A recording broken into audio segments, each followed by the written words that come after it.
Hello everyone. As many of you fell in love with the new global release of Where Winds Meet, so did I. To the point of clearing every boss, quest, side quest, everything that was available, I cleared it. Well, almost. I bested all the Abyss bosses of Qinghe, Act 1. On the other hand, I thought the bosses from the second half, Act 2 of the game, were requiring too much reaction time from me, having way too many instantaneous attacks, and were straight up aggressive and unfair to the player, which reminded me of some bosses in Wuchang, in spite of being a good game overall. I am sure I could beat some of them, but I think they require too many stars to align, time and effort, which I don't particularly find entertaining to invest on these particular bosses as of now.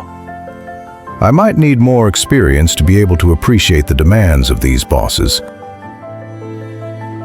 Therefore, I thought, why not try the game on the Chinese version now?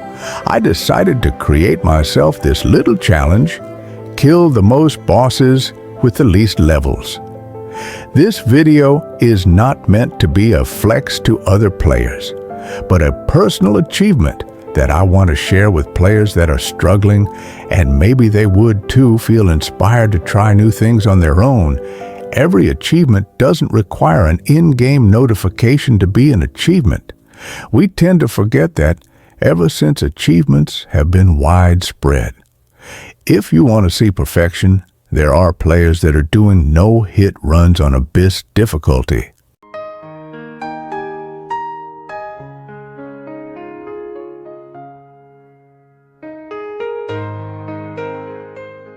To give context, I am still relatively new to the Souls genre for what it means.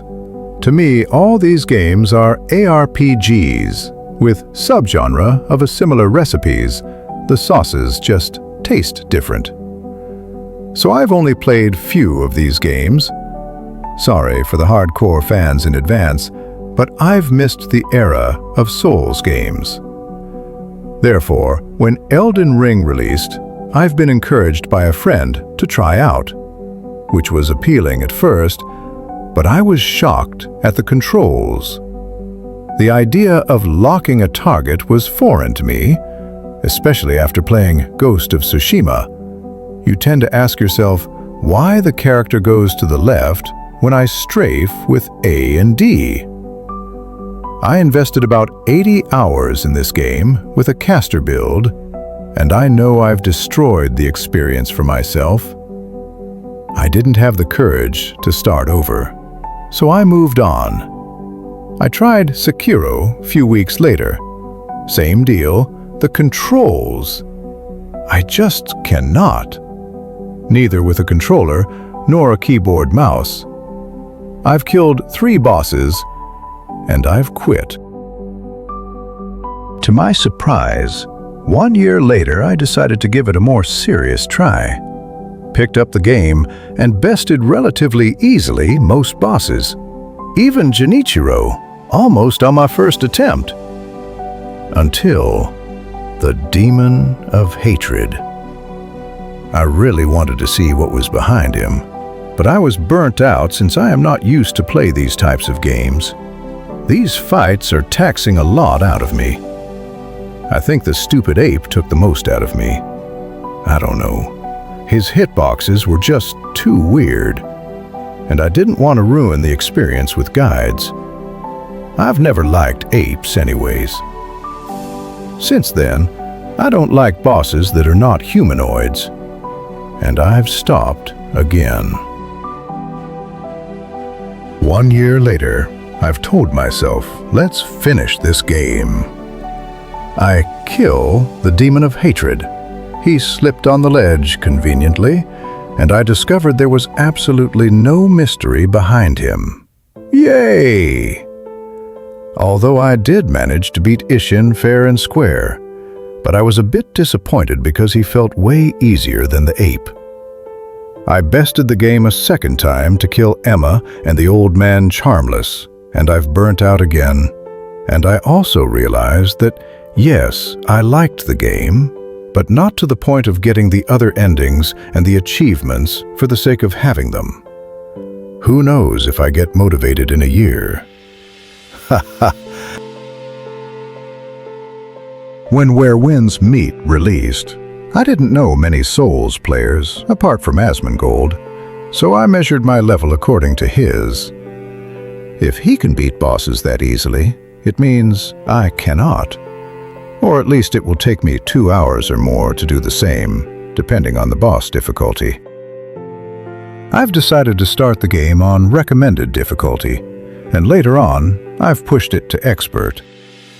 Then I noticed that I was able to beat bosses on Abyss mode, which really surprised me.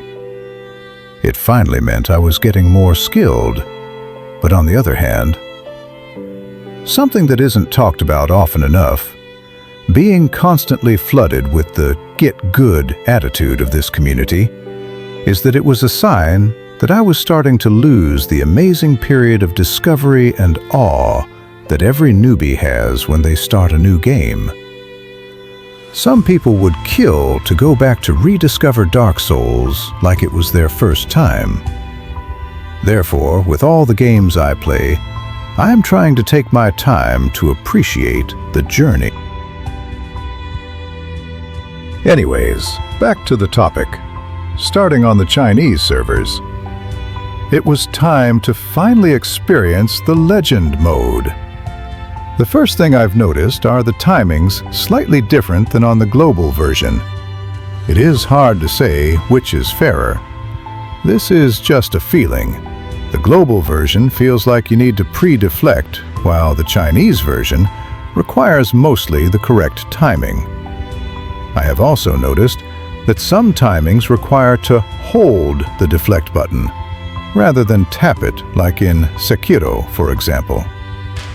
Starting this journey, I bested all the story bosses and the world bosses between level 20 and 30, including the new world boss, unreleased on global servers, which was nearly impossible until I realized a slight boost in damage could reduce the time I needed to concentrate on the mechanics. This world boss has a second phase where he regenerates entirely his posture bar, and there is nothing we can do to interrupt that ability. There, he starts harassing you like an ex-girlfriend. It is important to know that, at this level, your damage is so low that you need a near-perfect execution of the mechanics. So I thought, let's try to look for all the oddities. Any little boost of damage/vigor could be useful for that challenge.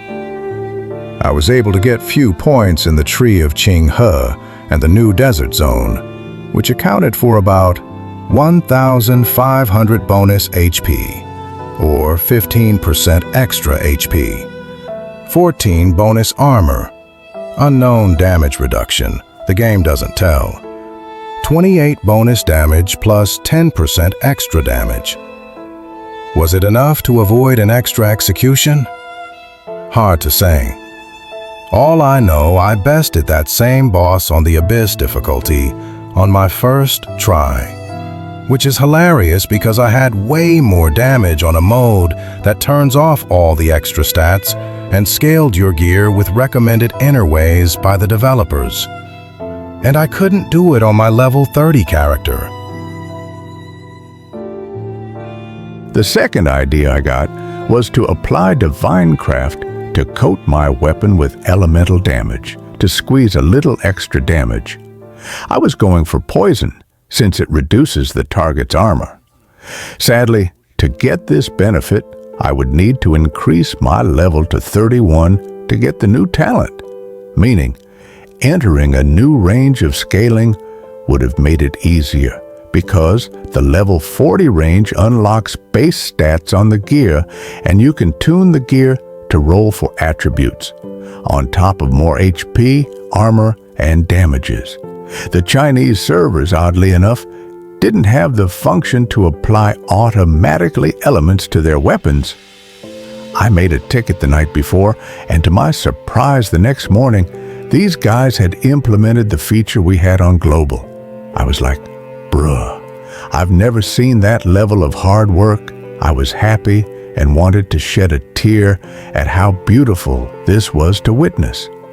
And finally, I got that world boss. Next on the line, and my last boss of the act, was Tian Ying, which is known to be the hardest boss of the first act. The footage you're looking at. For the past 5 days, I have tried several tactics, combination of weapon, but the boss got the better of me. It was fail after fail, and I didn't seem to improve. I absolutely wanted to not use any potions, at least on the first phase, to get the most chances for the next 2 phases. But I was failing even on the most basic mechanics sometimes because I was trying to take in everything at once. Sometimes because I was too hasty, sometimes because I lost focus. And time to time, the boss likes to delay his attacks to see if you are still following and not just executing a script. No joke. I almost thought I would need to get Golden Body for that challenge, which reduces the damage intake on top of getting a little Absorb Shield. But it wasn't an option when I discovered that it can only be unlocked at level 31 with the opening of Kaifeng main storyline. At least I got that idea out of my mind. There was nothing more to do but to do an almost perfect execution. And finally, there was a breakthrough. Why not try to use that defense block posture? I saw some people were saying it doesn't cost anything to hold the skill while deflecting parry, especially on some heavy combo bosses.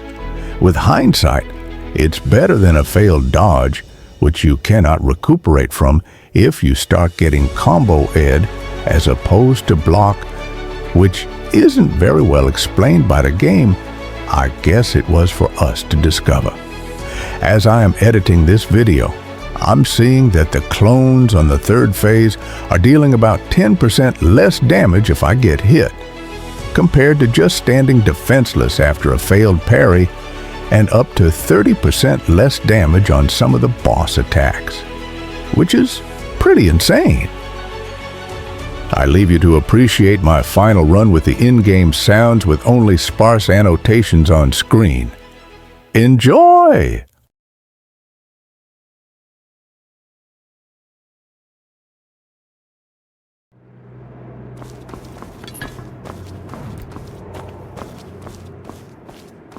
Xi，归来！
功臣诸相，孰真又孰假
？Here it is.